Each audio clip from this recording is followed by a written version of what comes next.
Hello, my name is Evan AC, and I'm seeking legal representation in a personal injury case, a lawsuit I filed against the City of Everett due to an incident that occurred in September of 2022. I'm here recording this video just to give you a quick rundown of the events that occurred that day. And kind of just give you a visual of the scene of where everything took place and all that. And I'll do this as quickly and as concisely as possible for you. On that day, I was buying a new car, and I was in the process of buying a new car, and I was getting the oil changed in it at this auto shop behind me here. Well, you can see. There you go. Okay, and during the oil change, I decided to take one last spin on my one wheel that I was getting ready to sell to help pay for the car. And so I hop on the one wheel, and I guess I'll just get out and show you kind of what happened here.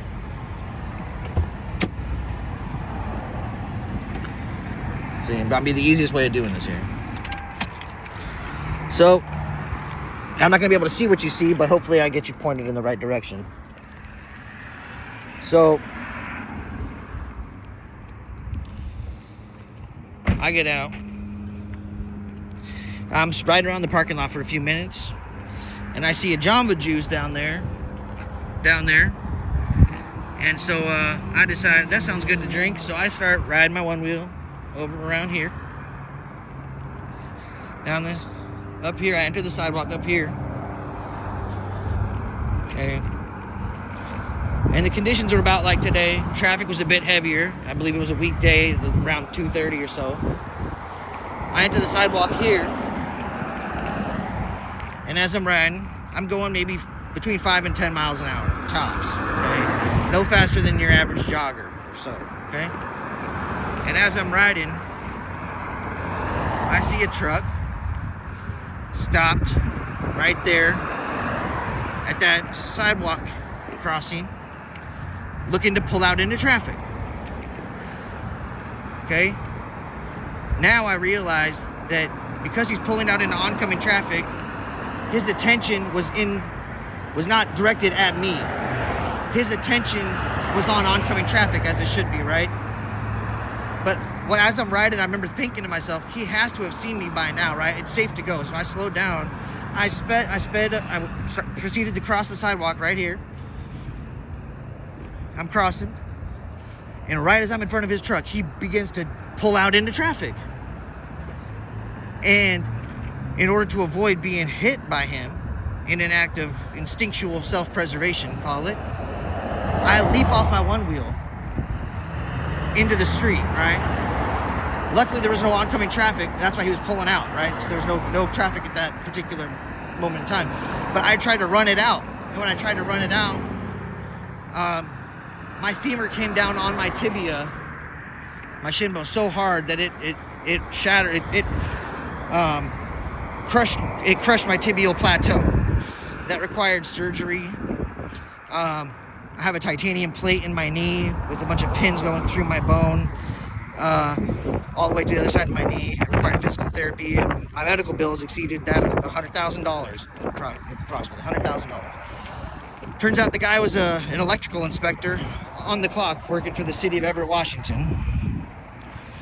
He helps me up, really apologetic about the whole thing, feels bad, and offers to call the ambulance at some point. I already had my girlfriend on the way to come get me, to take me to the hospital, so I said ambulance wasn't necessary. I didn't want that kind of bill or anything like that. But I knew something was really wrong, and I immediately went to the hospital and eventually got scheduled for surgery and all that. Had my surgery, physical therapy. At any rate, the next day after my injury, he texted me asking me what were the extent of my injuries, and I told him. Never heard another word from him again.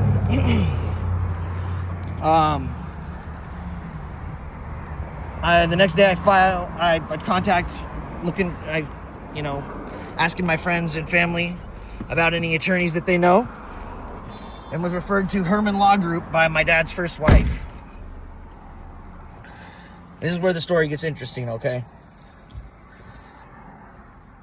For a year, they said that they wanted to wait to file because they wanted to make sure that they knew the extent of my damages before they filed the lawsuit to seek damages, which made sense. So there was no real contact for that first year or so. There was periodically, I was calling and checking in and asking them, every few months, do you have any updates? Do you have any news on what's been going on with my case? And they said, no, we got you. You're being well taken care of. We're hard at work on your case. I took that to mean that they were doing normal shit, like contacting the eyewitnesses potentially that were working at the auto shop that day, or the McDonald's right next door, getting camera footage from the McDonald's drive-thru or the Target across the street. I just assumed that that's what they would be doing, It turns out I got passed from lawyer to lawyer in that law firm, and I met with one attorney for about 15 minutes at their office. Never talked about the number, approximate how much, what the damages they were seeking. They just said they'd get me a healthy settlement. The city would for sure settle. I was in good hands, and they had my best interest at heart. That's what I was told. We had our depositions scheduled. Any communication that took place, I was always initiating the communication, and I took that to be kind of troubling. I was always having to kind of ride their asses, it seemed like, to get any answers about what's going on with my case, I know these things take time, and I wasn't pestering them, but I wasn't getting any updates, and that was beginning to be troubling. And a number of times I considered firing them, but I didn't know if I did that, if I hired another lawyer, since they had already filed the complaint, if I would have to pay 60% of my settlement in attorney's fees. I did not know. And so I trusted that they were acting in my best interest. Well, it turns out they did none of that work. None of it. Approximately 2 years after my accident happened, okay? The city's, of course, is denying liability, saying that I was moving too fast, that he didn't make contact with me, so then they weren't liable, which I find ridiculous. I mean, if you're minding your business, not speeding or anything, going down the road, and someone pulls out in front of you because they're not looking, and you swerve to avoid them, and you hit a tree, and you break your back, they're still liable for causing that accident due to their negligence. That seems pretty clear cut to me.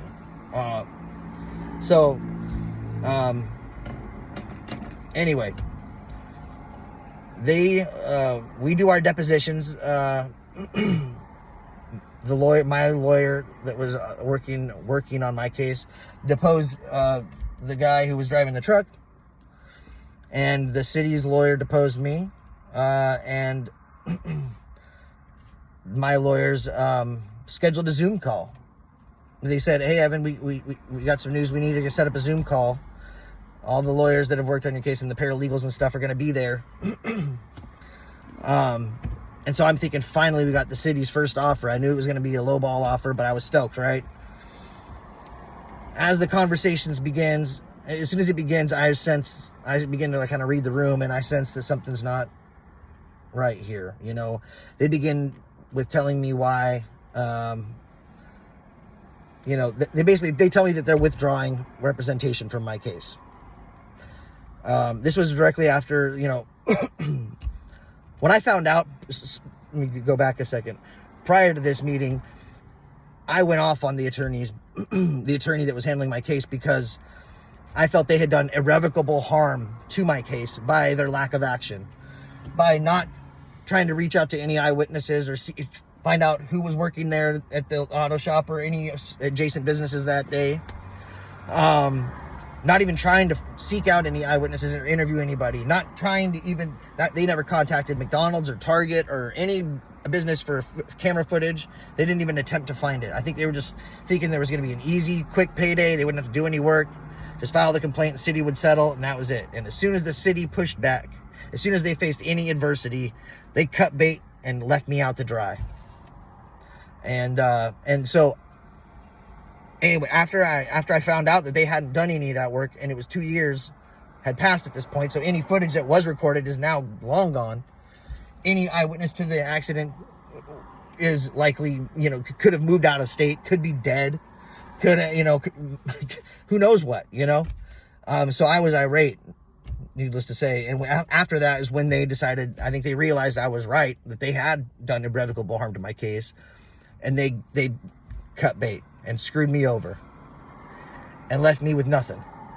So I asked them for my file. They sent me my file. They withdraw representation New Year's Day of 2025. They notified the court that they were going to withdraw representation. And I began to do my own footwork, right? Because the footwork that I assumed they were doing. So I went into that auto body shop, and it turns out one of the girls that was working there, who no longer works there, she moved away, and they tried contacting her but haven't been able to reach her. A girl who did see something, I believe, and who helped me immediately after the accident. There were other gentlemen that were working there that day, and their time cards prove it, and they're willing to testify to who I spoke to that day. They're willing to testify to my state of mind, that when I brought my car in for an oil change, I wasn't acting strange or under the influence, and I wasn't under the influence of any substances. Medical records will bear that out, of course. So that is one thing. When I went in there, they said, we've been waiting for 2 years, man, for someone to come in here and talk to us about this, to try to get our side of what happened, because yeah, we remember what happened. Yeah, we had a camera pointed at it there, but we only saved footage for 90 days. They looked back and they couldn't recover any footage. They did try for me. McDonald's, they only keep footage for, I think, a week or something crazy. So that footage long gone. If they had any footage, it's long gone. Now, couple positives for my case that I have going for me. In his deposition, the guy driving the truck, his version of events, the city's version of events, is essentially that he was stopped. I was riding my one wheel very fast. They didn't specify how fast. Too fast for him to be able to see me, apparently. And I fell over off my one wheel in front of his truck. And that he did not cause me to fall. Well, the thing is, I didn't fall. Okay? I intentionally leapt off my one wheel. Right? And that's but I can prove that by the nature of my injury, right? If I had fallen, which implies a loss of control, right? I would have scraped my elbows and my knees, maybe a concussion, right? Rolled my ankle or something like that, right? I would have lost control and fallen, right? You don't fall and land squarely on your feet, okay? So when he tried to pull out into traffic, because his attention was focused on oncoming traffic, and I was coming from the exact opposite direction, okay? I tried to run it out, and the impact from my femur onto my tibia is what broke my leg, right? So I wouldn't have sustained the type of injury that I did had I fallen, okay? So that's one thing I have going for me, is the nature of my injury.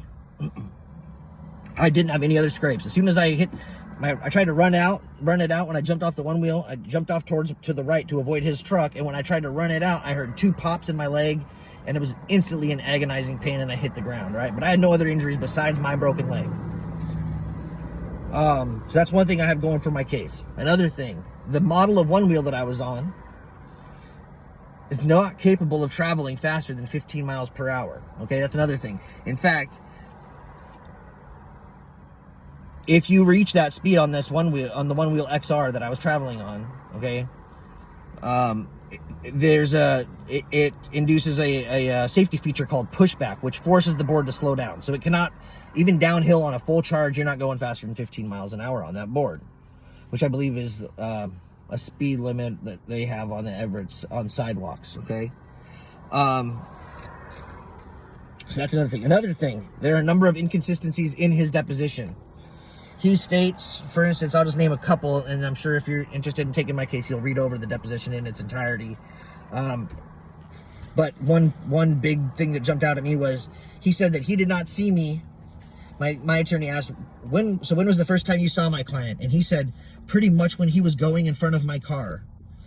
And luckily I was going slow when I stopped. And then he was in front of my car. So I tried to pull out and drive onto the street, you know. So he right there states that he did not see me until I was in front of his truck, which means he's not in a position to know how fast I was traveling prior to being in front of his truck, okay? And that he attempted to pull out into traffic when I was between his truck and the street. That, in his own words, in black and white, right there. He says, luckily I was going slow when I stopped, and then he was in front of my car, so I tried to pull out and drive out onto the street, you know. That is as clear as I mean, you don't get clearer than that, okay? Then he goes on to say, he said, at the speed your client was traveling, I did not see him. Or he said, yeah,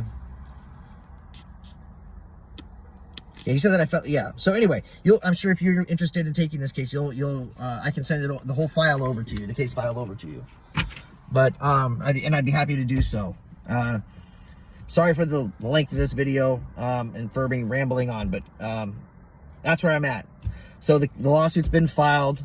The trial date has not been set. We were gonna have there was a court date scheduled to set a trial date in May, and the court struck that date. So, and I got a notice of unavailability from the attorney working for the city. So that's where it's at right now.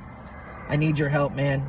You know, the city has offered me, since my lawyers withdrew, the city offered me $10,000 on their first offer. And in good faith, I said I would negotiate with them. I said, look, I'll save the city some money. You know, if I can reach a negotiation with you, or I can reach a settlement with you that's fair, for that both of us can live with, the city will save money, because I won't need to accept as much money that would require me to pay attorney's fees. So I could take a third less. It would cost, save the city 1/3 of whatever it would be seeking with an attorney. So my counteroffer was $250. They countered back with $15. Which they're not going to take my case seriously unless I have a lawyer. You know, they just won't, because on some technicality or some other bullshit, I will get stomped at court. I know that, he who represents himself as a fool for a client, I know this, I'm not thinking that I know the law, by any means. I need help. I need help. And it's a good case. Those lawyers, the Herman Law Group wouldn't have stuck with the case for 2 years if it was a bad case, okay? That's my view, anyway. So, and all the reasons for withdrawing from the case were reasons that it was information they had from day one, stating that he didn't make contact with me, and the case was going to be, they didn't think they were going to be able to recover enough funds based on the fact that he didn't make contact with me, and they were going to have to hire expert witnesses. And it would be too expensive for them. They wouldn't be able to recover enough money to make sense for them to proceed with the case. That doesn't sound legit to me, but that's what they told me. So please help me. Thank you for your time. Sorry for the rambling. Hope you enjoy the rest of your day.